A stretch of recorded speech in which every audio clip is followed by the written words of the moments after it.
You're live on DSTV, channel 421, Go TV 144. This is Joy News Prime. With me, Ernest Mino. Our headlines this hour. The Health Ministry says it has no information on Agenda 111, the project described as the biggest investment in Ghana's health sector since independence. I dreamt there was going to be a question on Agenda 111. And I didn't include it in my slides, but I invited somebody. We'll share with you feedback from the RTI request made by Joy News and subject the responses to some scrutiny. Also here on Joy News Prime, Accra Psychiatric Hospital to be downsized by more than 50% in a redevelopment project that will see the 118-year-old facility transformed with additional features like a private suite. The facility is being downsized from 600-bed capacity. Currently, Accra Psychiatric Hospital is a 600-bed capacity to a 220-bed capacity. We have details as management of the hospital debunks claims that portions of the hospital lands have been sold. Also coming up, Court of Appeal in Cape Coast strikes out an appeal by embattled Assin North MP James Jachikwason for non-compliance with court procedures. At the moment, there's no appeal against that judgment, and therefore the judgment stands, and Mr. James Jachikwason does not qualify to be the MP for Assin North. At 8 p.m, Charles will come away with business. Child, what can we look forward to? Well, tonight, government moves to cut the cost of affordable housing units by 50% as part of measures to deepen the housing deficit in the country.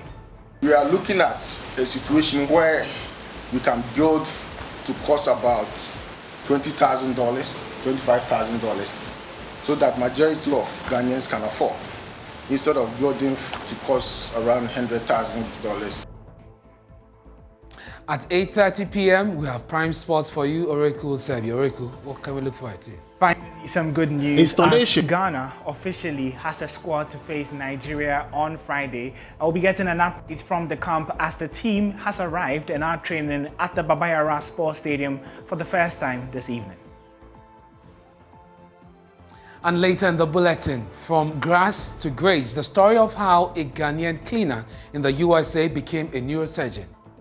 You know, I had my eyes set on, okay, I want to go to medical school, I'm a go-getter and stuff. But to get to this point in terms of, marching into neurosurgery specifically, no, I didn't. We are the home of independent, fearless and credible journalism. Stay tuned for details. Thanks for staying with us. My name is Ernest Mino. To our first story now. We don't have information on Agenda 111 in our custody. That's the response from the Health Ministry to Joy News. Joy News' attempt to utilize the RTI, that's the Right to Information law, has hit a snag after the Health Ministry told the media house it did not have information on government's flagship infrastructure project, Agenda 111. We'll be telling you the rationale for our request, but before that, let's share with you details of Joy News' letter to the Health Ministry and the response we got from them. So it says, request for information about government's Agenda 111 project pursuant to the Right to Information Act 2019, Act 989. I write to request access to information held by your office with the following details. Copies of the policy or policies underpinning the project. 2, detailed project proposal including feasibility studies and funding sources secured. 3, list of all districts where projects will be cited. 4, detailed plan for commencement and completion of each of the projects and detailed plan for staffing and operation of each of the hospitals. Kindly supply the certified copies in a PDF file and send via to me at raymondakwa@myjoyonline.com or send hard copies to the undersigned at the designated address. Thank you. Yours in the service of humanity, Raymond Akwa, who is head of our research desk, and he will join us here on Joy News Prime shortly. Now, let me bring you what Joy News actually sent. So that was what Joy News actually sent to the RTI Commission. Let me bring you the response, but let me tell you why this is important first of all. President Akufo-Addo on Tuesday, August 17, launched the Agenda 111 project. The project will cover the design, procurement, construction, furnishing, and commissioning of 101 district hospitals, 6 regional hospitals in newly created regions, as well as 1 regional hospital in the Western region. We also had 2 psychiatric hospitals in Kumasi, Tamale, and the redevelopment of the Accra Psychiatric Hospital, and we'll tell you more on that shortly. The project is also to ensure that Ghanaians nationwide have access to quality healthcare services. Doctors, nurses, and other health personnel will have accommodation in the hospitals to be constructed.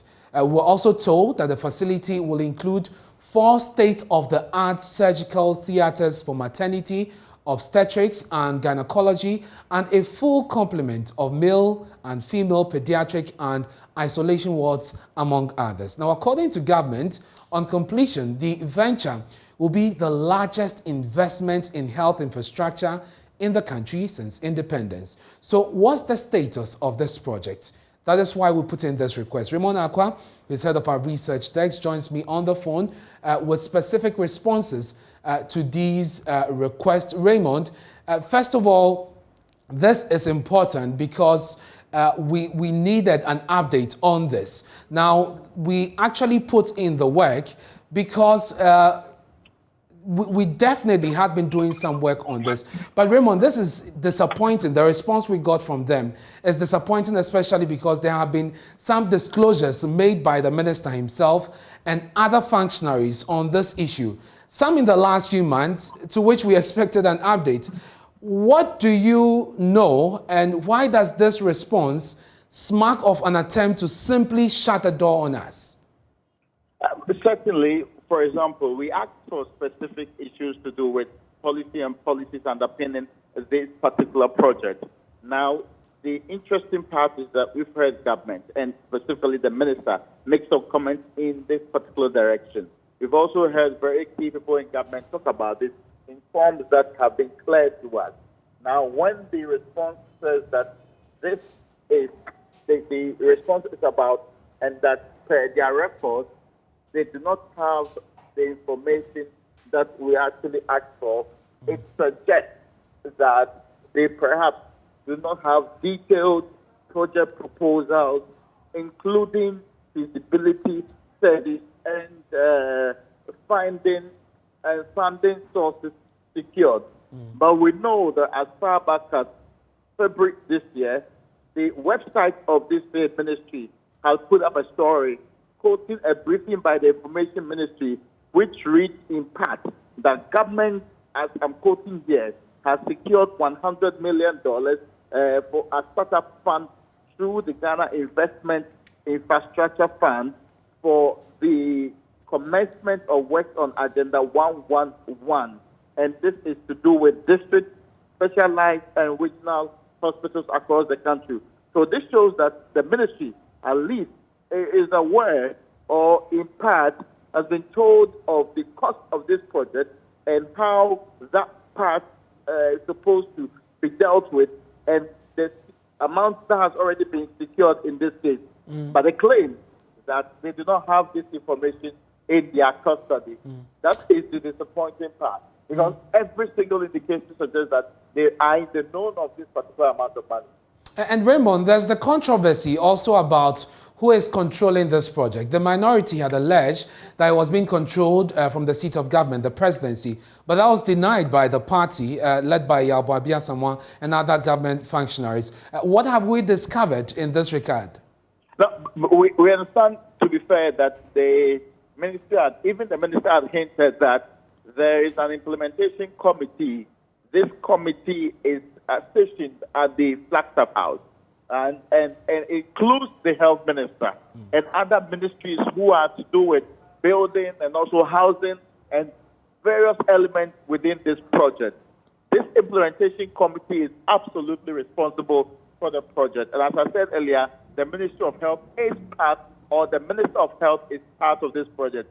So while the claim first had been that the minority stated clearly that they felt this was being run from the Flagstaff House, this was rejected by the Director of Communications of the NPP, but we know in some part that the minister himself has said that it is a committee of implementation stationed or headquartered at the Flagstaff House or the Jubilee House that's in charge of this project.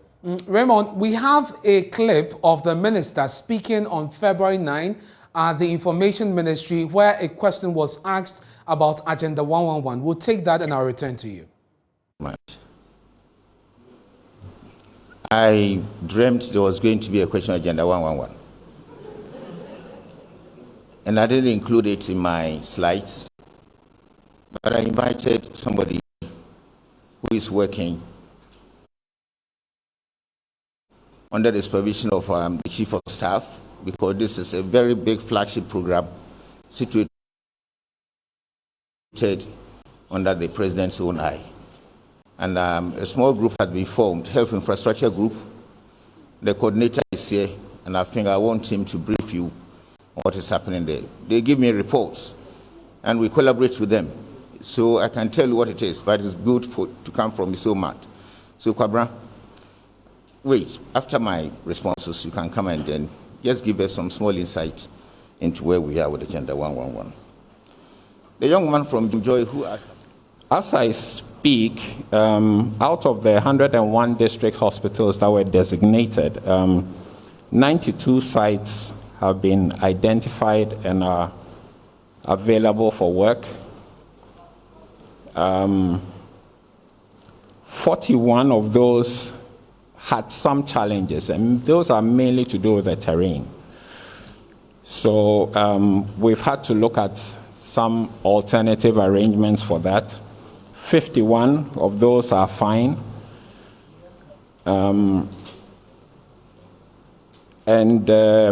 Processes have started. So as we speak, 63 of those sites have been cleared and are ready. There's a whole list. I believe that the Ministry of Information will furnish you with all the additional details. The contractors, the plan is to pay them some mobilization. So 10% of their contract sums will be paid as advance mobilization. 138 of those have been paid. They are mobilizing to site. Some have actually started work on site. I have a list of at least 10 sites that work has actually started, and quite a bit of work is going on. I'll touch on the psychiatric hospitals because I think the gentleman raised the issue. There are 2 psychiatric hospitals as part of the program in the Middle Belt and the Northern Belt. All the technical details have been completed, the drawings. We had to do soil tests for all the 92 sites that have been identified. We had to do geotechnical investigation, soil test, and also the topography. We had to send surveyors to all these sites to go and survey the sites and establish the topography and so on. So that has all been done. So work will be commencing very soon on the psychiatric hospitals. Also on the regional hospitals, we went through a tender process. The contractors have submitted their tender. It's being evaluated as we speak. And following from that, it will go through a value for money process, and all the commercial arrangements will go through Parliament and so on. Same applies to the Accra Psychiatric Hospital. So that's where we are. We believe that hopefully by the end of March, we'll have at least 67 of these sites that are working on the Agenda 111, the district hospitals. We'll have at least 67 by the end of March that are working. Each hospital has a completion time of about 18 months. And 18 months is from when the project starts for a particular location. So it's a staggered commencement and to be a staggered completion program as well. So you listen to all of that, and yet the ministry writes back to say, we do not have information. Let's put up the response of the ministry to our request. So there you have it on your screen. It says, it is about your letter dated February 11, 2022 on the subject request for information about government's Agenda 111 project. Per our record, we do not have the information in our custody. Thank you. But Raymond, you heard the minister in this clip say that the committee that is coordinating this from the presidency reports to him. So if you hear again the suggestion that our story does not reflect the true situation or the response given, and that there could be some other information that we are missing, why would that point be moot?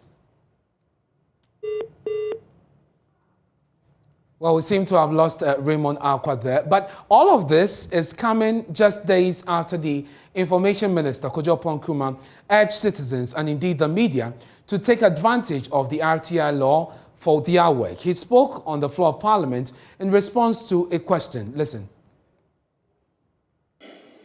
Mr. Speaker, for the year 2020, 72 of the applications were granted, 6 were rejected, 3 were transferred, 3 were referred, 1 was deferred.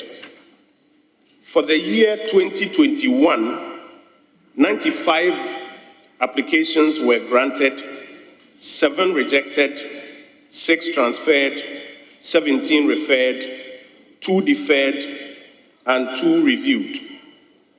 And for the year 2022 so far, out of the 10 that have been received, 8 have already been granted, 1 has been rejected, and 1 has been referred to the appropriate ministry, department, or agency to respond to it. Thank you, Mr. Speaker.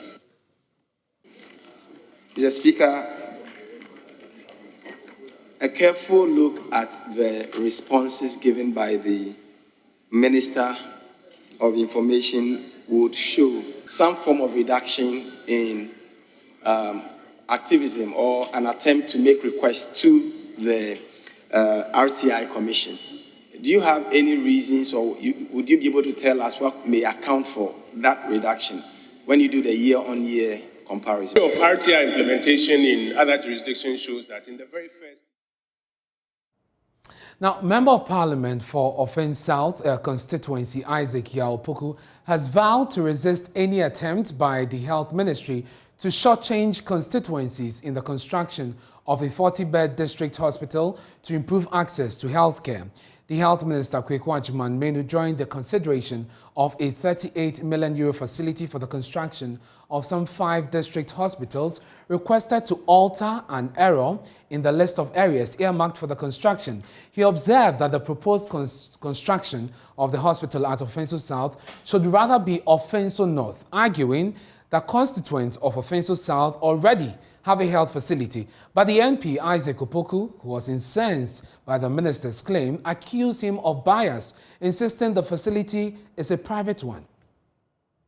Mr. Speaker, if you look at the motion, we are actually approving motion 23 for construction of equipment at 40-bed district hospitals as Ayesuado, Ifijuase, and Offenso. Mr. Speaker, the Offenso one should be Offenso North. We already have a child hospital at Offenso, and this is going to add on to another hospital in Offenso again, when Offenso North hasn't got a hospital. So there is an omission there. That should be Offenso North. Therefore, consequentially, all the records reflect Offenso North instead of just Offenso, so that we locate this at Akumadine instead of Offenso again. Thank you, Mr. Speaker. Very well. So now the question is, Mr. Speaker. Yes, member for Offenso South. Yeah, I have an issue. Mr. Speaker, originally this project is for Offenso. I asked the minister, and the minister said we have a hospital at Offenso South, St. Patrick Hospital. Mr. Speaker, St. Patrick Hospital is not a government hospital. Originally, this project is for Offenso South. Mr. Speaker, we will not agree. This is not fair. Why are we treating Offenso South like that? We won't agree. Mr. Speaker, we are not agreeing. They just called me from Offenso that they are taking the project from Offenso South. Mr. Speaker, we have gotten the land and everything. We are not agreeing. Mr. Speaker, it will not happen. We'll stay on health. The Accra Psychiatric Hospital is said to be downsized in a redevelopment project that will see the facility transformed within 18 months, and the government's Agenda 111 project. Vice President Dr. Mahmoud Bawumia had in 2017 promised to redevelop the facility to meet international standards. After 5 years of planning, the current 600-bed structure is to be torn down and replaced by a 230-bed facility. That's Mona Fulling report. Established in 1904, the Accra Psychiatric Hospital has been Ghana's main mental health facility with an estimated 600-bed capacity. The hospital was designed as an asylum for persons suffering from mental health conditions, but has not seen any major renovation or redevelopment to suit 21st century mental health service delivery standards. After decades of attempts to draw attention to the deplorable state of the facility, a redevelopment is in the offing. Dr. Penamana Powell is director of the facility. So the vice president informed the building committee that the project will be subsumed under the Agenda 111 project. Since then, we've been working with the coordinator of the Agenda 111 project. So any further inquiries about funding source and all that could be followed up with him. Has Accra Psychiatric Hospital been sold? Had the land been sold?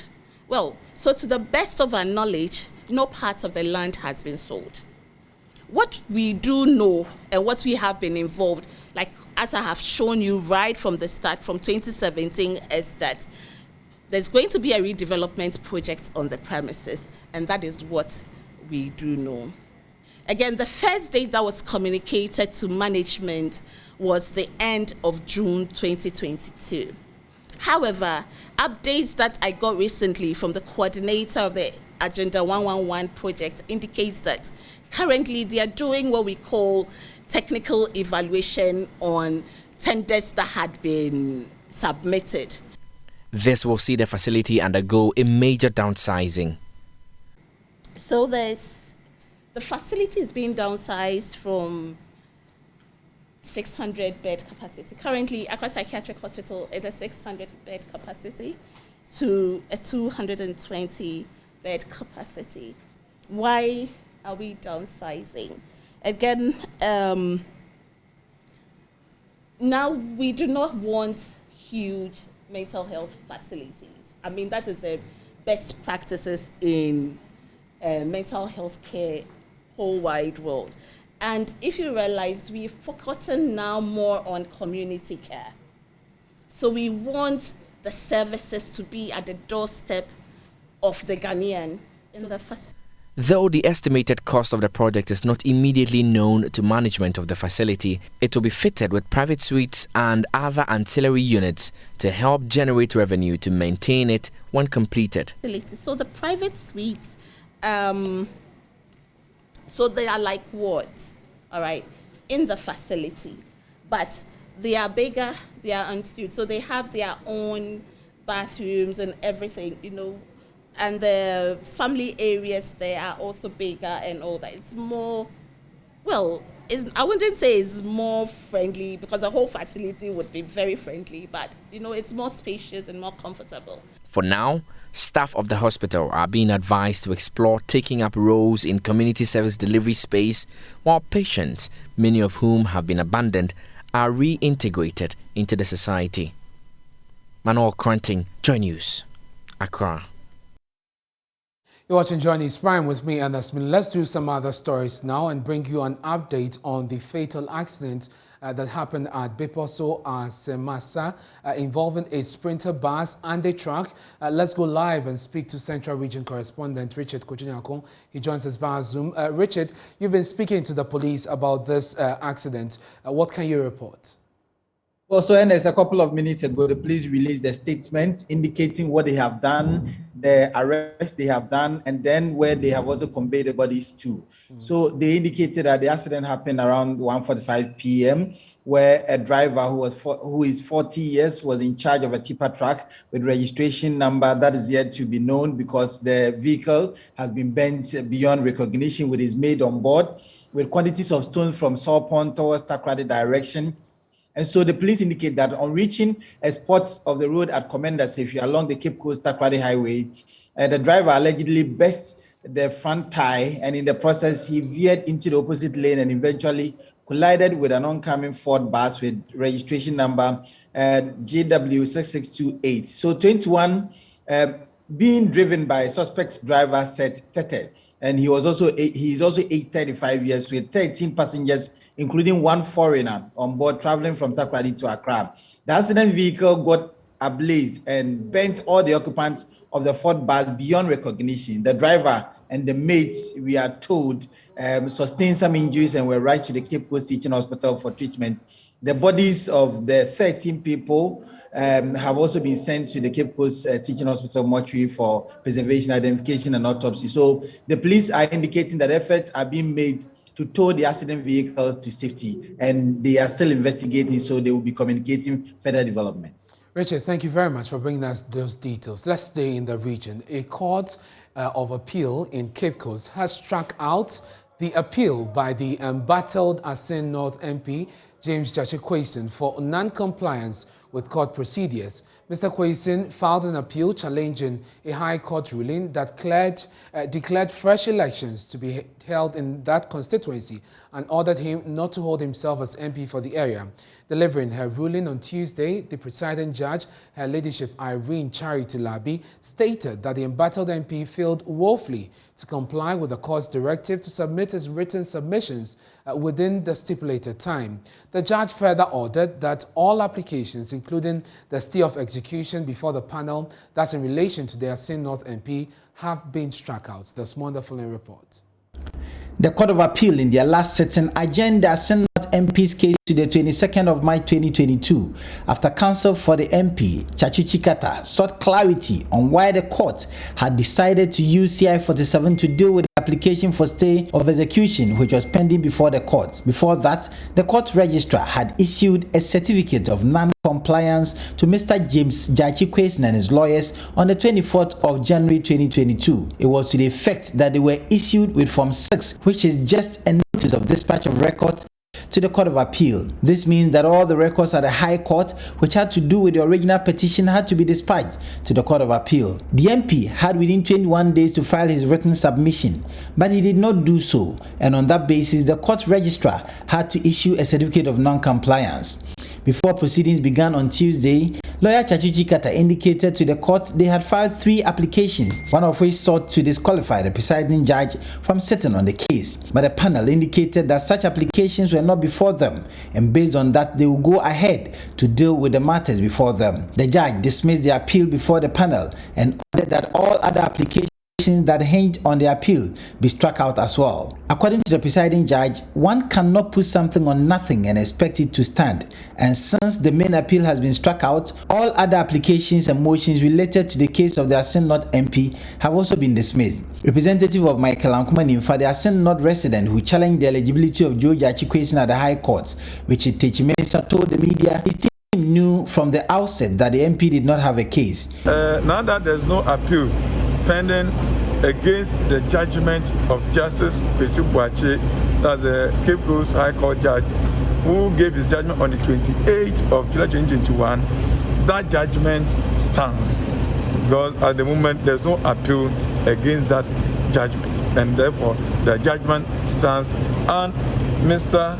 James Gyakye Quayson does not qualify to be the MP for Assin North, and the order that was given to the EC to go and conduct fresh parliamentary elections in Assin North still holds. Mr. Techimensa, who is also the Central Regional Secretary of the NPP, says they would wait on the Electoral Commission to kickstart the processes for the by-election. With this, then we are waiting for the EC to give its directives or position on this, that to declare the seat vacant, and when that one is duly done, then the NPP as a party will also go in and do the needful. One issue that is yet to be dealt with is the contempt case filed by the lawyers for the Assin North MP against the petitioner, Michael Ankumanimfa. Reporting for Joy News, Richard Kwejenyako, Cape Coast. Still to come here on Joy News Prime, the story of moving from grace, from grass to grace. And that's the story of a Ghanaian cleaner in the USA who became a neurosurgeon. You know, I had my eyes set on, okay, I want to go to medical school, I'm a go-getter and stuff.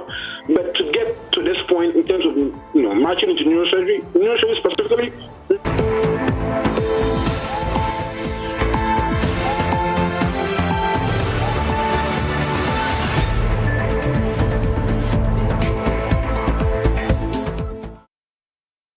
That's here on Joy News Prime. Now, Parliament earlier today suspended sitting for 30 minutes to allow leadership of the House to resolve the issue of a quorum. Now, this was after the South Dine MP Roxanne Dafiamekbo raised the issue on the floor when the meeting commenced. According to our parliamentary correspondent, Kwesi Parker-Wilson, he was ignored, leading to the passage of a 20 million loan facility for a renewable energy project in the country.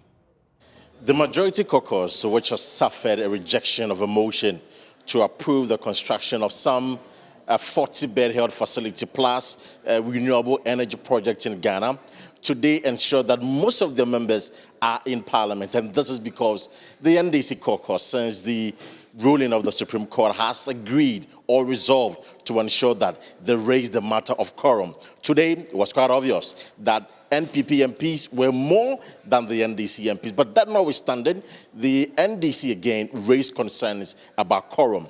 Roxanne Dafiamekbo believed that at the time the House was considering a motion for the approval of a 20 million euro facility for a renewable project, they did not have the needed numbers to take that decision. But he was ignored by the first Deputy Speaker of Parliament, Joseph Osei, who was presiding, who insisted that the House indeed had the required numbers to take a decision on the matter. Honourable Member, kindly hold your... I'll put the question. After the vote, you can ask for recount. I'm guided by what I asked to be done. It has been done. So, Mr. Speaker, with all due respect, even before the decision is taken, I'm raising the very important matter. Honourable Member, I'm guided by 1091, which is that no question shall be put unless at least half.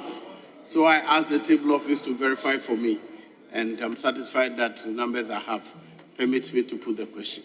So I'll put the question now. Mr. Speaker, with all due respect, Order 109 has been struck out of our standing orders pursuant to the Supreme Court decision in the undecided case of Mr. Speaker, Justice Abdullahi versus the Attorney General. We cannot, Honourable Member, you are a lawyer. Very Speak to facts. Very well. Very well. 1092. Yes. Sorry, 1093. Yes. Was struck out. Yes. Not 109. Mr. Speaker. You're out of Mr. order. Speaker. All in favour of the motion, say aye. What is that? All against, say no. To do. The ayes have it. The motion is carried. Mr. Speaker. 15. 98. Page 15. Page 15, Speaker, page 15, and take item 23. Page 15, Speaker, with your leave. Page 15. And I'll seek your leave for it to be done by the Deputy Minister of Finance.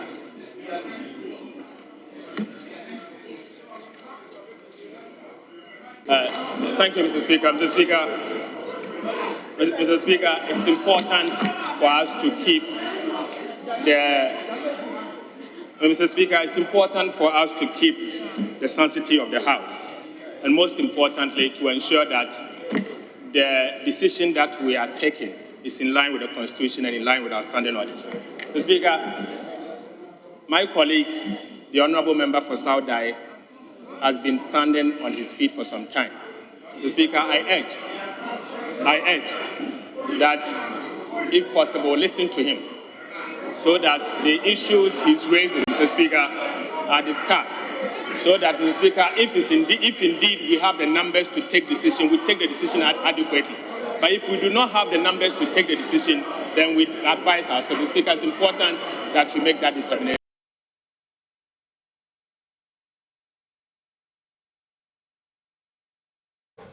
The Deputy Minority Chief Whip Comfort Doyo Gansal, who was unhappy with the development, proposed that the House allows the leadership to get a peaceful resolution to the impasse.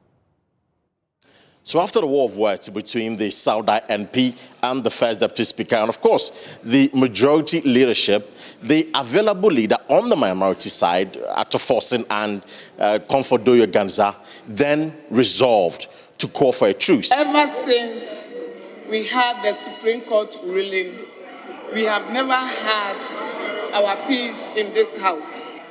Mr. Speaker, there will be some underlying factors that is bringing all these issues. This House will need committee of the whole so that we can discuss whatever we think will work for us in this House. Mr. Speaker, committee of the whole. Mr. Speaker, without doubt, if a baby is crying every day, which means that baby needs attention, and if there is something and we are not addressing it, still the problem will continue. So, Mr. Speaker, I will urge you suspend the House. We have committee of the whole so that we address issues, then we come and continue. Indeed, Deputy Whip, and for the time being, the available leader has made an application. It is a case that there are matters of blessed assurance that will require deliberations at the committee of the whole. This I agree. And she thinks that these matters, when we meet as a committee of the whole, these matters will be best resolved. She's a woman with a lot of experience in this House, and this wisdom in her submission cannot be taken for granted. I therefore, Mr. Speaker, feel inclined to go by that, and I believe that the necessary arrangement will be made so that the application made by her will be so considered. Leadership will confer. That's right. So we should proceed. Leadership will confer and communicate to members, Mr. Speaker. So 30 minutes, Mr. Speaker, to enable us. Very well. That is a proposal which has been communicated, yes. Exactly so, Mr. Speaker. Very well. I'll defer to what the leaders have suggested. Honourable members, I'll defer to the leadership. I'll suspend sitting, let the leadership confer, and invite us in. Sitting suspended. They agreed that indeed they had the needed numbers to take that decision. And that was from Dr. Ataforsen, who at the time was the available leader. I must say that the Deputy Majority Leader, Alexander Foyomakin, also agreed, but the call was made to the members of Parliament that going forward, they should ensure that they are well represented in the chamber or present in the chamber to help transact business. Kwesi Parker-Wilson, Joy News. Thank you. Let's stay in Parliament. As of March 18 this year, the total number of MPs absent during a sitting reached 140, making it the highest in the past 18 sittings. Tonight, we put the spotlight on the increasing level of absenteeism in Parliament for the period under review. As usual, Kofi J of our research desk joins me in studio with details. Kofi, what so far have you gathered as far as this issue of absenteeism is concerned?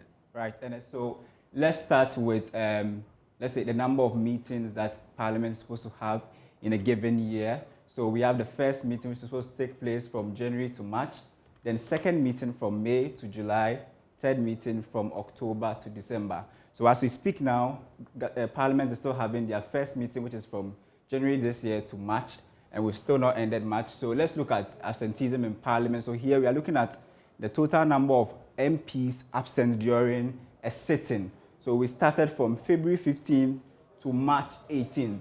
And you realize that right from February 15, we had 32 MPs absenting themselves during a sitting. It increased to 47. This also increased again to 54 to 58, and a decline on February 22nd, which was 35. Now, straightforward, we moved to, fast forward, we moved to March 10th. That's when we had one of the highest. On March 10th, we had 157 MPs, being absent during a sitting. It dropped, significantly to 40 on March 16th. And as we speak, so per the votes and proceedings that Parliament put on their website, the current figure we have as of March 18th, 140 out of the 275 MPs were absent as of March 18th.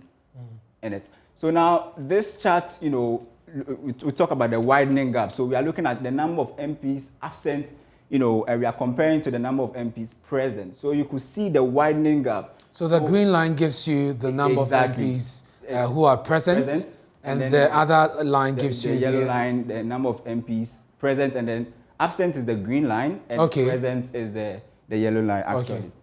So we've been looking at it. So on February 15, 243 MPs were present, whilst 32 of them were absent in Parliament on that day.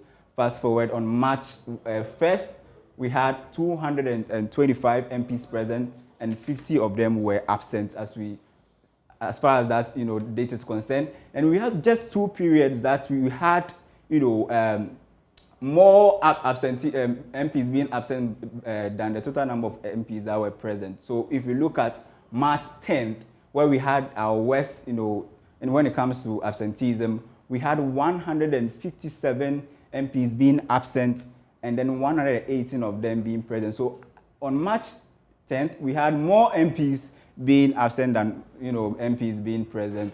And then there was an improvement from March 11th to March 16th. And then again, on 18th March, we've had also more MPs being absent than MPs that were present in the period under review. So with this one, we are also looking at, some MPs, when they're absent, they ask for permission. You get it? So they ask for permission. So we're looking at those who were absent with permission. So the green line talks about the total number of MPs that were absent, and the yellow line talks about the number of MPs absent with permission, and that's allowed. So if you look at the 32 MPs who were absent on February 15, just one of them asked for permission before, absenting him or herself. And then on February 16th, 47 MPs were absent, just one asked for permission. Kofi, I'm more interested in the March 10 figure because that's when we had the highest. Peak, yeah. So tell us, I see the sign over there, I see the green line, quite high. It means 157 MPs were absent, but 18. But just 30 of them asked for permission in that period. And then the latest figure, which was on March 18, 140 MPs were absent. We just had only 27 of them asking for permission before absenting themselves. So, and that's what we have. As far as absenteeism in Parliament is concerned, we'll still keep tabs on this. We'll be giving you updates as time goes on. No wonder the issue of quorum is always a problem in Parliament, especially following that Supreme Court ruling. The minority had vowed that they're going to decide on everything. They're going to vote on everything except prayers in the chamber. So let's see how this proceeds. But we'll stay in Parliament, but this time we'll talk about water. And residents of Bompa, a farming community in the Atebubu-Amante municipality of the Bono East region, want government to provide them with potable water. The residents have for a long time been drinking from dirty, brownish, stagnant water due to the absence of potable water source. They also trekked several miles to neighboring communities for water during Harmattan. Meanwhile, school children sometimes stay out of school as they join their parents in search of water. Correspondent Anasa Bits has more in this report. Lack of clean water and sanitation are major contributors to avoidable deaths and diseases in most rural communities across the world. This lack of clean, portable water has over the years increased vulnerability to conditions including diarrhea, malnutrition and malaria amongst residents of Bompa, a predominantly farming community here in the Atebubu-Amante municipality of the Bono East region. This dirty, brownish, stagnant water here is the only source of drinking water for the people here and their animals. This is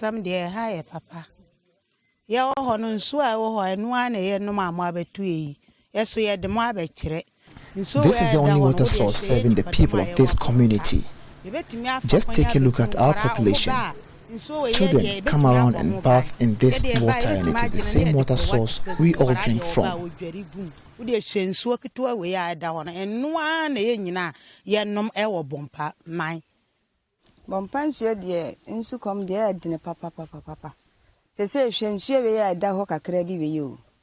Water has been our major challenge here. With our population, we go through a lot during the Harmattan season, and we sometimes spend the entire day here without eating just because of water.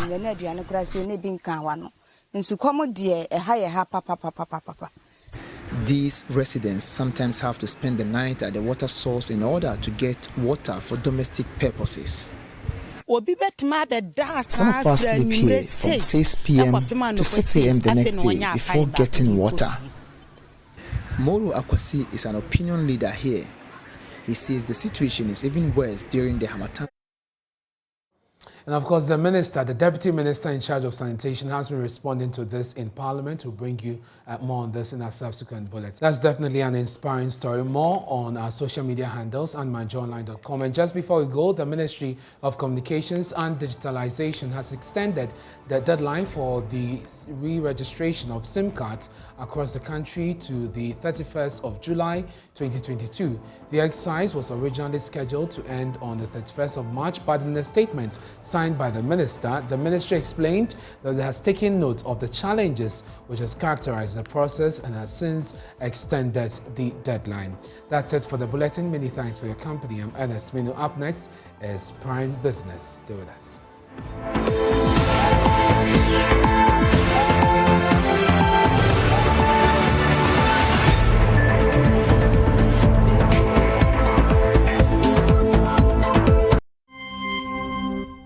Tonight on Prime Business, government to establish a new framework to cut down cost of building units under affordable housing projects by about 50%. We'll hear from the sector minister.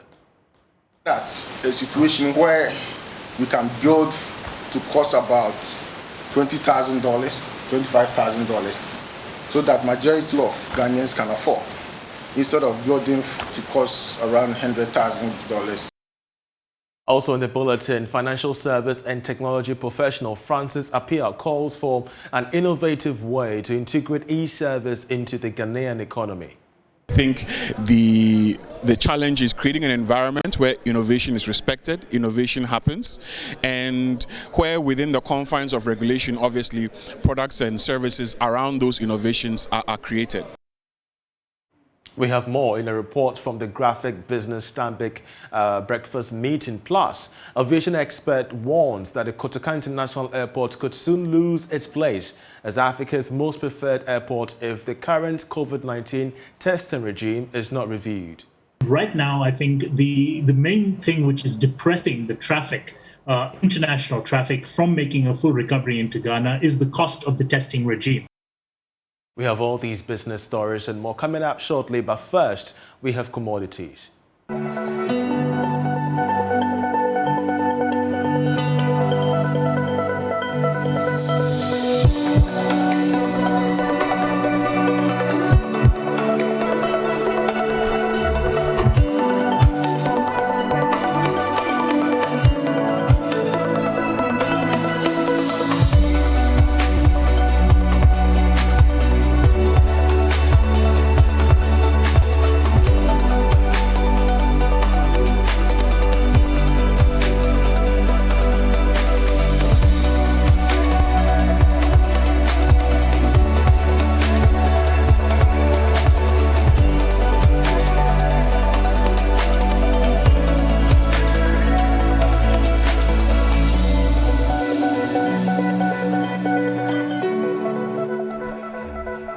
Now, the Ministry of Works and Housing has moved to cut down the cost on housing units under the affordable housing project by more than 50%. According to the Sector Minister, Francis Assin, this will be captured under a new framework currently being developed by his outfit. He spoke at the association's annual CEO's breakfast meeting, of which we have more in this report. Under the new framework, government is expected to provide the enabling environment for the real estate developers to put up the building units at much cheaper cost. The minister, Francis Assin, has therefore called for the buy-in of the Ghana Real Estate Developers Association to give meaning to affordable housing in the country. Not only building luxury apartments and homes. We are looking at a situation where we can build to cost about $20,000, $25,000, so that majority of Ghanaians can afford, instead of building to cost around $100,000 and over. That one, given our current income levels as a country, it will be very difficult. I urge all greater members to embrace this current framework of government to invest in the provision of affordable housing where the housing deficit is prevalent. The minister also hinted at plans to introduce tax incentives for investors venturing the real estate sector to complement efforts in reducing the housing deficit, which currently stands at 1.8 million housing units. Government will strengthen the provision of the requisite tax incentives and exemptions available in our laws to attract private sector capital. Related to this is the establishment of the Home Ownership Fund to provide CD-denominated and credible mortgages to enable average Ghanaians, especially public servants, afford housing needs when they have delivered. The event featured the swearing-in of new executives. Newly sworn-in President Patrick Ebubonfo pledged his administration's commitment to government's agenda of bridging the housing gap. The new Executive Council will continue our effort to conclude the review of the commercial contract with the government of the Republic of Ghana through the Ministry of Works and Housing for the development of 20,000 affordable housing units across the country. We will also reinvigorate our project committee by bringing more members on board. We would like to see another greater estate constructed during the term of this Executive Council. The committees on finance, marketing, and projects must work together more closely to bring this to fruition.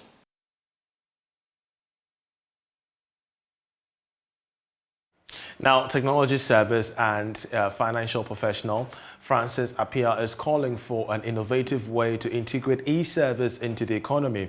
According to him, creation of enabling environment and an increase in technology investment will aid to drive the growth of the Ghanaian economy. We have more from the Graphic Business Stanbic Breakfast meeting. The quarterly meeting delved into the impact of e-services on the lives of people and businesses. It looked at making e-services a major game changer for economic growth through the creation of new economic opportunities, drive efficiency, improve livelihoods and well-being. Financial service and technology professional Francis Appiah called for an innovative way to integrate e-service into the Ghanaian economy. According to him, creating enabling environment and an increase in technology investment will aid in boosting the economy. In terms of integrating e-services into economies like ours, I think fundamentally it's about respecting and investing in innovation. A lot of people have the answers to a lot of the problems that we have, and I think the challenge is creating an environment where innovation is respected, innovation happens, and where within the confines of regulation, obviously, products and services around those innovations are created. So really, as a financial services and technology professional, I think innovation is at the heart of all of it, right? And allowing people to innovate safely so that it doesn't harm a consumer, and then allowing people to push those innovations into the public domain will create a better environment for integrating services like this. Speaking to Joy Business at the meeting, President of the Ghana Union of Traders Association, Dr. Joseph Obin, described the increase in policy rate as unwelcoming for traders. Yeah, because I think they are doing this because of the inflation trends. And what is the push factor? The push factor is the depreciation of the city. The fact that the forest is going up the roof. And that's what is pushing the inflation. So before you even think about the policy rate, what we have to do is to stabilize the currency, which by itself will push down the inflation. Otherwise, the work done is zero. You want to bring the policy rate to mop up the excess liquidity. Is it going to be able to do that whilst people are using the excess liquidity to trade in the forest? Because that's where it's profitable now. The event, which is the first of 4 for the year, attracted captains of industry, business leaders, among others. Aviation expert Sean Mendes fears the Kotoka International Airport could lose its place as Africa's most preferred airport if the current COVID-19 testing regime, which mandates that all international passengers pay $150 for a PCR test, is not reversed. He's been speaking on the marketplace. Now, I think the main thing which is depressing the traffic, international traffic, from making a full recovery into Ghana is the cost of the testing regime. And, you know, for a tourist who's considering Ghana versus some of the other countries in Africa or even in the sub-region, the extra $150 that a tourist has to pay for their COVID testing upon arrival at Accra Airport, despite being vaccinated, despite having done a PCR test in their home country, is quite prohibitive. And Ghana is losing traffic as a result of this. I've heard stories that there's likely to be a review of this in the near future, and I can only just join the chorus of people urging government to review this and at least make it a lot easier to facilitate travel into Ghana by business executives, by tourists, by the diaspora coming back in order to boost the traffic numbers as we are now beginning to see the end of the COVID pandemic.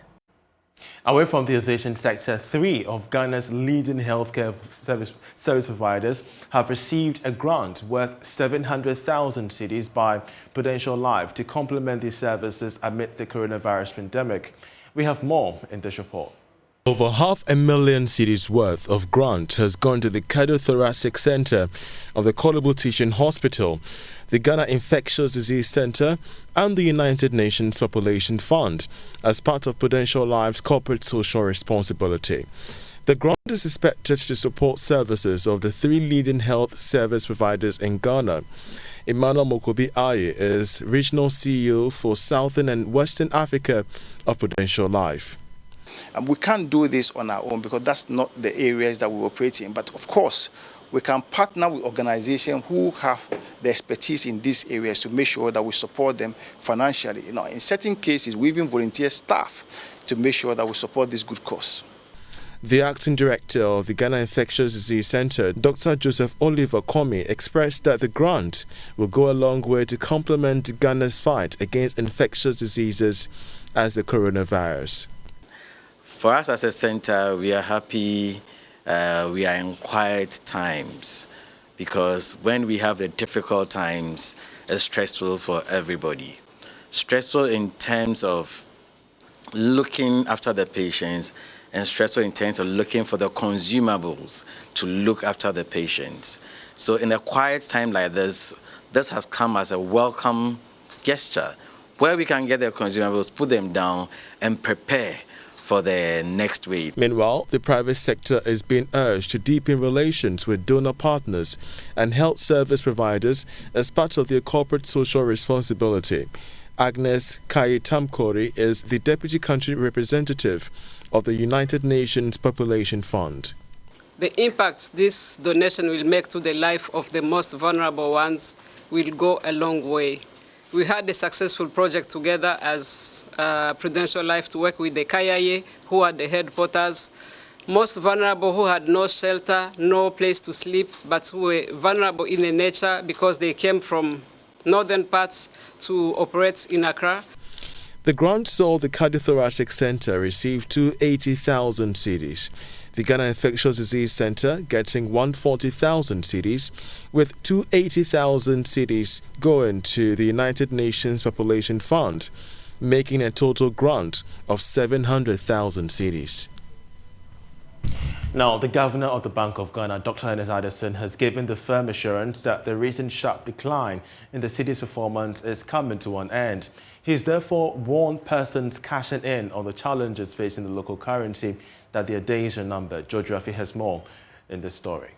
The governor of the Bank of Ghana, Dr. Ernest Addison, maintained that apart from the grounded reasons for the city's depreciation, activities of speculators have also contributed to this challenge. We think that the exchange has overshot its long-run level, and when that happens, it can only appreciate. So those that are speculating on the cedi, I think that they should be aware that the central bank thinks that the cedi has overshot its medium-term levels, and therefore we think that we can only see some appreciation in the next few quarters. The chairman of the Monetary Policy Committee has also been talking about measures to build up more gold reserves rather than just dollar cash. Bought over 600 kilograms of Dory gold. We are in the process of fulfilling all the due diligence that the certified refineries in the world look out for. We are quite sure that in the next month we would be able to export the Dory gold that we have. The governor has also rejected arguments that the current inflation rate hike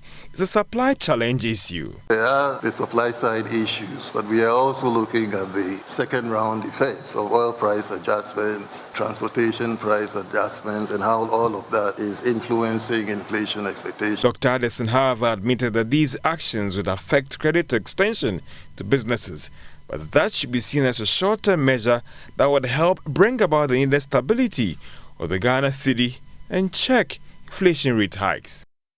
Now, POC's Vocational Training Institute has bemoaned the lack of access to flexible loans and other forms of funding for trainees and entrepreneurs who have invaluable skills to add to Ghana's lot. We have more in this report. The ceremony saw 24 graduates displaying their creativity through various outfits, including wedding gown. Despite acquiring these skills, access to finance and equipment are among challenges confronting trainees and entrepreneurs. Chief Executive Officer of POC's Vocational Training Institute, Rolin Abnapokua, is pleading with government to assist such institutions with flexible loans. When you go to the bank for loan, the interest is quite high, and the process is cumbersome. So the government should come to our aid, especially with the entrepreneurs, so that they can give us flexible loans that we can purchase machines and other equipment that we need for our production and for our business. And because for me, I had a lot of challenges. As you can see, I've been in this for almost 22 years. It has not been easy. And I would say it's because always I encourage myself that no matter what, I still need to push because I have the talent. Most people start and they are not able to sustain it because they don't get any support from the government. They don't get any support to expand even their businesses. Member of Parliament for Ashaman constituency, Ernest Nogbe, is calling on government to prioritize technical and vocational education and training, TVET, by making it free instead of senior high school. The MP then gave 10 sewing machines to POC's Vocational Training Institute, with 5 additional machines to be given to the best 5 graduates. The government should also bear in mind that after graduation, definitely they are going to establish themselves. So they create that kind of financial facilities, small loans, like Maslog, etc., with a less interest rate for them to access and also create that business for themselves. If I were the president, it is rather important for us to make TVET free other than free SHS, because this is just after training you have readily direct job. When you complete SS, what are you going to do now? You are now going to wait to enter into the university. The university is not free. Overall best student Rosemary Agbesi is asking government to help persons who want to enroll in such institutions financially. Not just a fashion designer, this handle works, a lot of things. So all I urge the government to do, they should give them the support. They should give them what they need to become what they want. The scholarship, everything. They should help us. Being in a vocational school doesn't mean that we don't know anything. If you are in a vocational school, then you are blessed because you end up becoming what you want in the future. Meanwhile, Ghana Enterprise Agency says it is migrating all apprentices to entrepreneurs under the Apprentice to Entrepreneurs program, which will offer technical, management and entrepreneurship training, as well as linking them to sources of funding. Away from that, tax consultant Eric Amponsah-Boateng says the electronic transaction levy could be beneficial in generating more revenue for the country if well structured. Speaking to Joy Business at the Graphic Business Stanbic Bank breakfast meeting, he warns that Ghana has fewer options if it wants to cut down on borrowing. I think that as a nation, all of us need to engage each other and ask ourselves. We are aware that Ghana has gone beyond 75% when you look at our debt to the GDP. So what does it mean? It means that we cannot go and borrow. So what are the options left?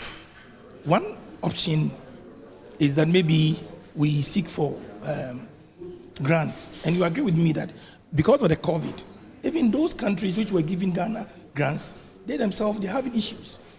And if you say that you won't even go in for a loan, definitely you're going to pay back those loans with interest. And then there are also certain conditions that go with them. So, in my opinion, I think that the e-levy... It's a good tax. It's a good thing. However, I think that we really need to look at it well. For example, the last time I spoke on Joy News, I mentioned it, that I do not understand why I'm in the formal sector. My brother is in the formal sector. Before his salary goes to the bank, he's paid his PAYE. Okay. Okay, so we looked at all that, but the point is that it is at least one reason why I'm all for it is that it is bringing in at least some people who are in the informal sector into the net. Okay.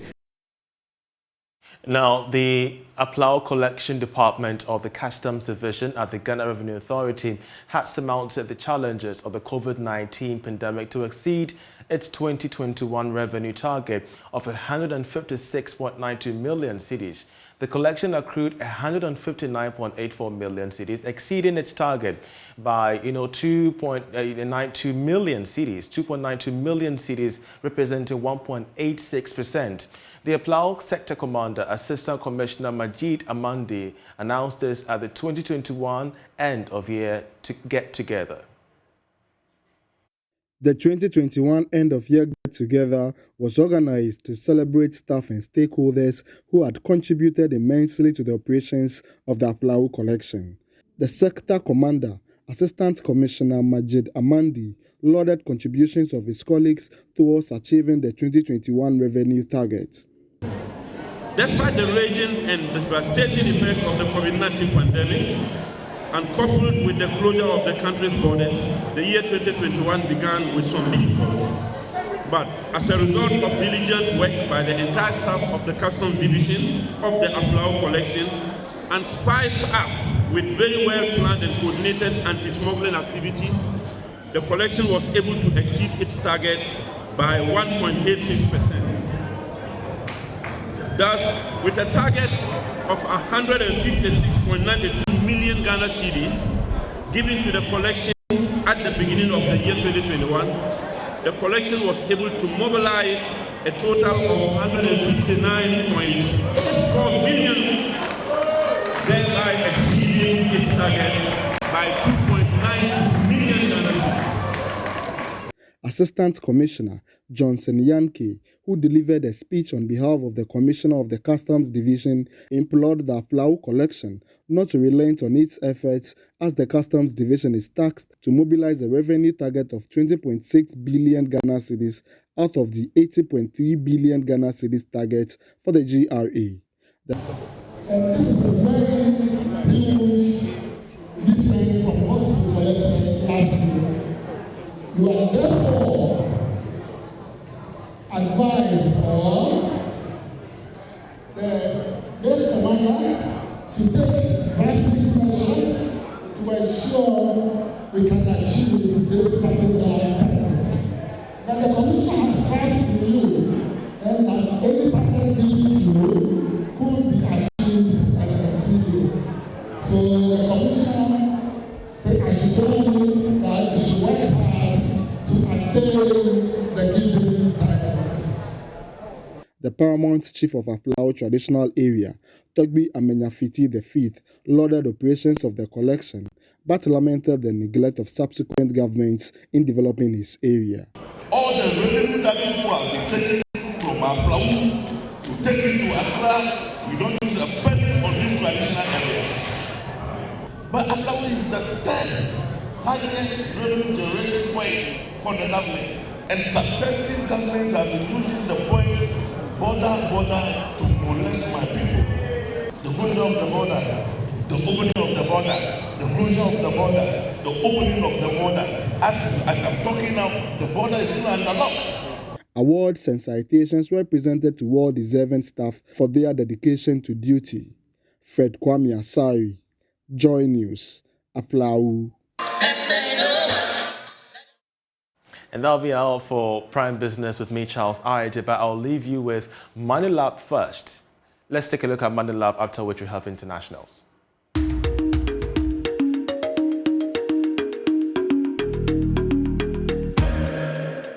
Good day to you, ladies and gentlemen, and welcome to another edition of the Money Lab.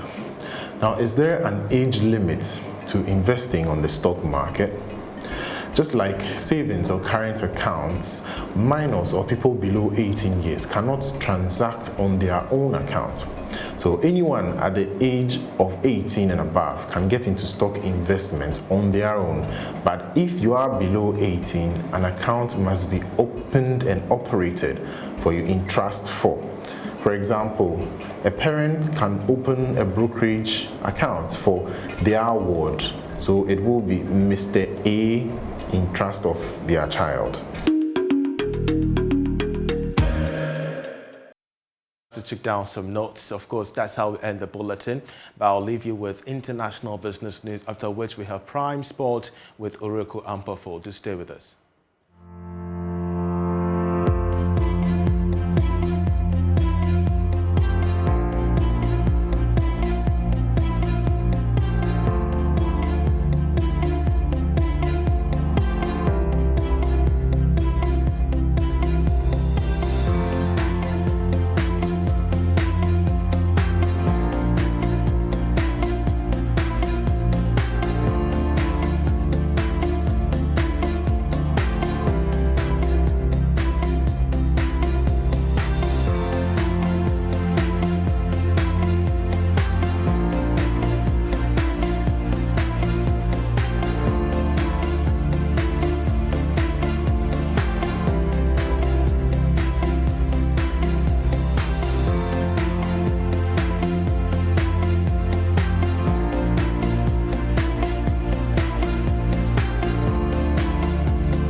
Hello, good evening, and welcome to the sports segment here on the Joint News Prime with me, Oreku Ampafo. Well, we have a big, show ahead today because we're talking about the Black Stars, and we officially have a squad, and the team is in town because they've arrived in Kumasi ahead of their crucial, the Baba Yara Sports Stadium to train And that's the full squad that was released earlier this morning. Some bit of context, out of all the 10 teams playing in the World Cup playoffs, Ghana were the last team to submit their squad list by a margin.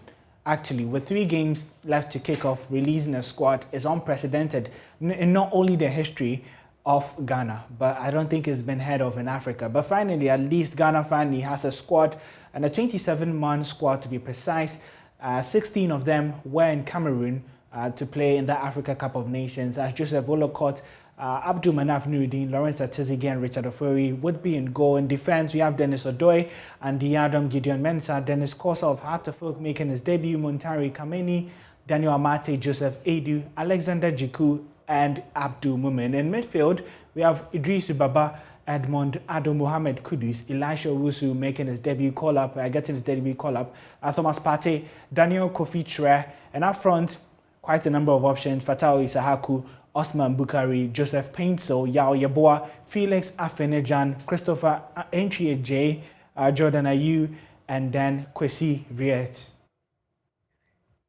Now, with just 72 hours to the epic World Cup playoff between the Black Stars and the Super Eagles, the officials of the National Sports Authority have revealed that they are ready for the tie. The Confederations of African Football had earlier set 8 conditions Ghana must meet before granting final authorization to host the match at the Baba Sports Stadium on Friday. A tour of the facility on Tuesday by Love Sports reviewed work has been completed on the 7 conditions set by CAF.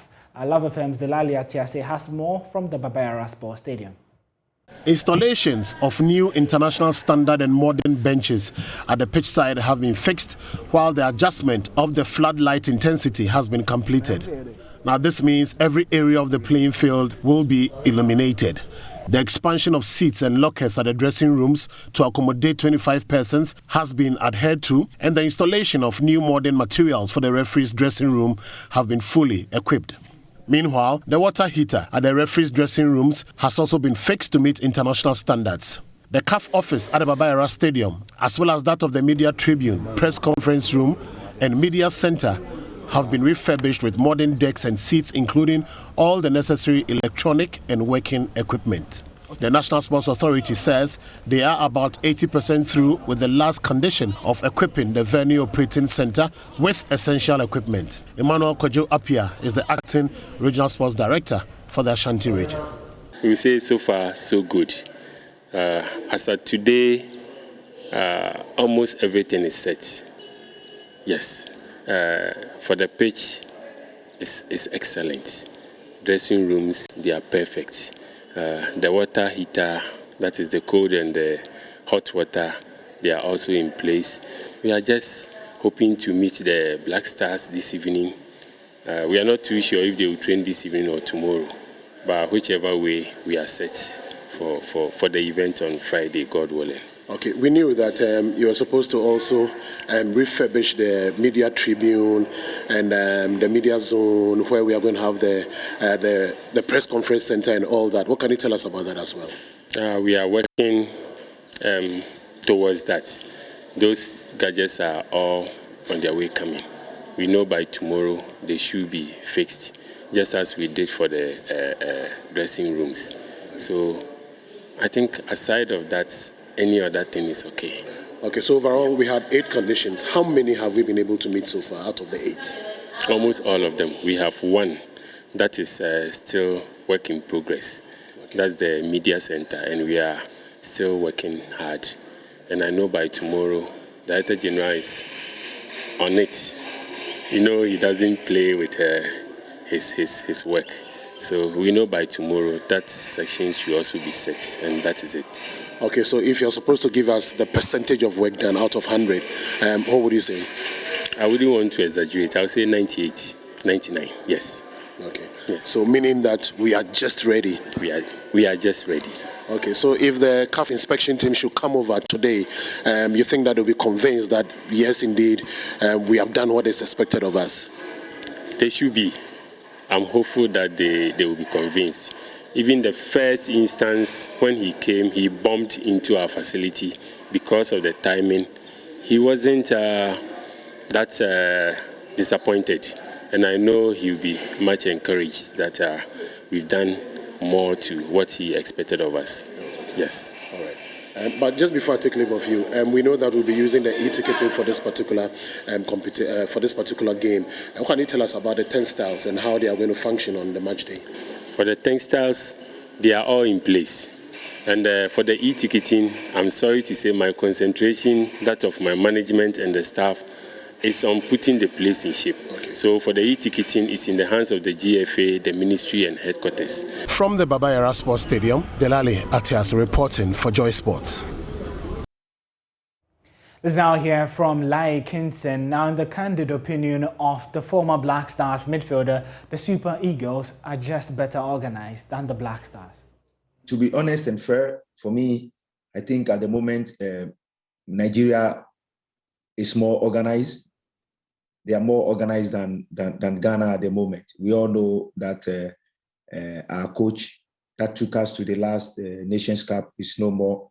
They're bringing in, before even Milova came, we changed coaches before he got to Milova. So yeah. There's never been consistency in our technical team. You know, at the moment we know that there is new management coaching staff in now. I'm pretty sure that they are now putting their heads together and then trying to find players that will represent Ghana, especially in that game, that important game, 2 games for us. So for me, I think it's comparing 2 teams. I think Nigeria is more prepared, but Ghana we are not prepared yet because we are bringing a new technical team. We have a new technical team. They will come in with different ideology, different style, and all that. So that's where we fall short. But like I said earlier on, that Ghana-Nigeria game, we don't play those games with. Well, still on the Ghana-Nigeria game, and earlier on here in the segment, we did show you the full complement of the 27-man squad, which has been released by Otuado.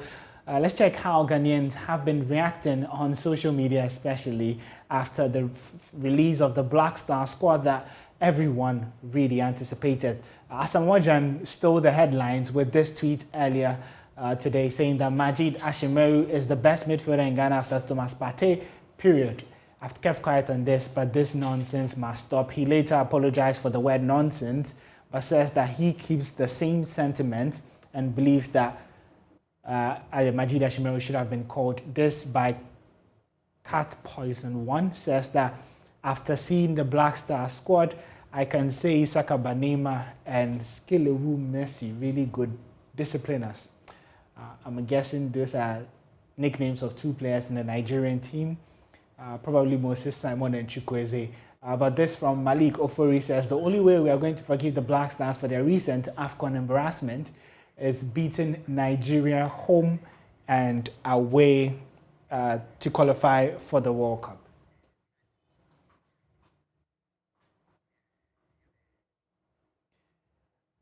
And this by Oppressive says that I hate the Black Stars, but one thing is for sure, they will get maximum support playing at Kumasi. The home support at the Baba Yara Sports Stadium is second to none in this country.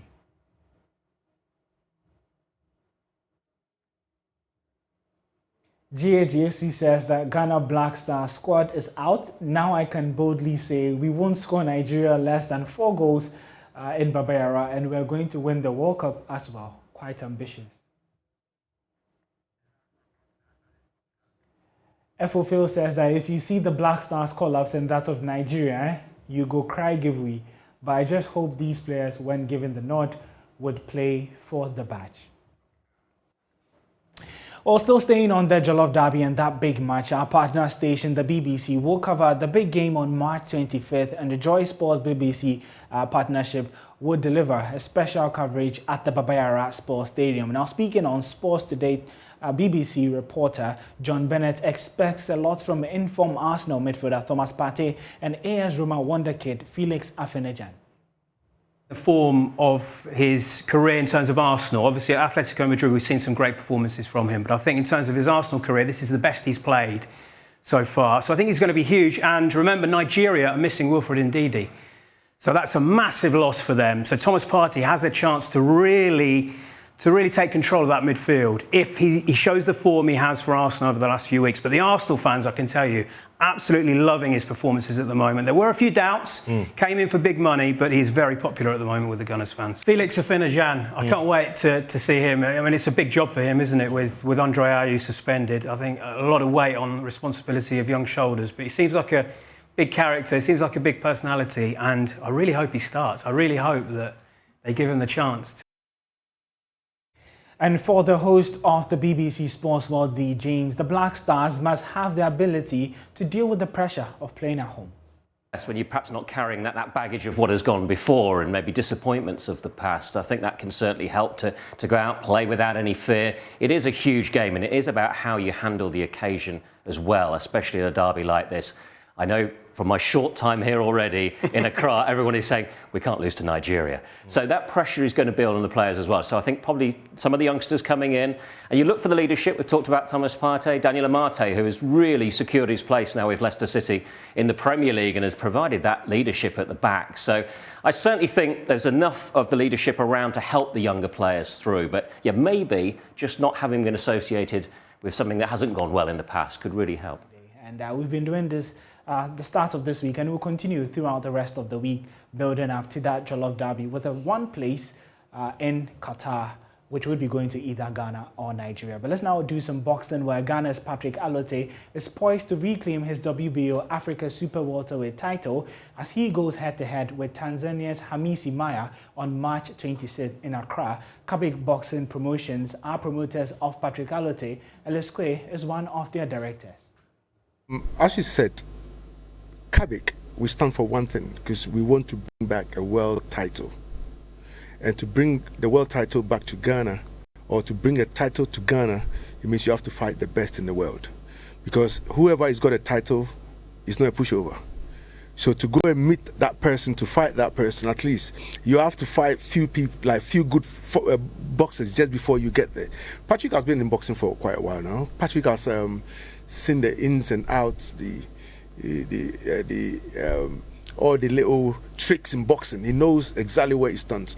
And we don't just pick opponents, because when we pick opponents, myself, my partner, Ivan Bruce Kujo, Mr. Sari, who's our head coach, and the boxer, we all sit down and talk about what opponents we're going to pick.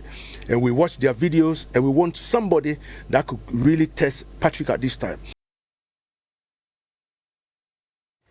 Well, that's the note on which we'll be wrapping up the sports segment here on the Joy News Prime. You can get some more sports stories on myjoyonline.com/sports, or follow us on social media at JoySportsGH on Twitter and Instagram. My name is Orey Kwampofo, and we'll see you again same time tomorrow to continue building up to that big one on Friday between Ghana and Nigeria.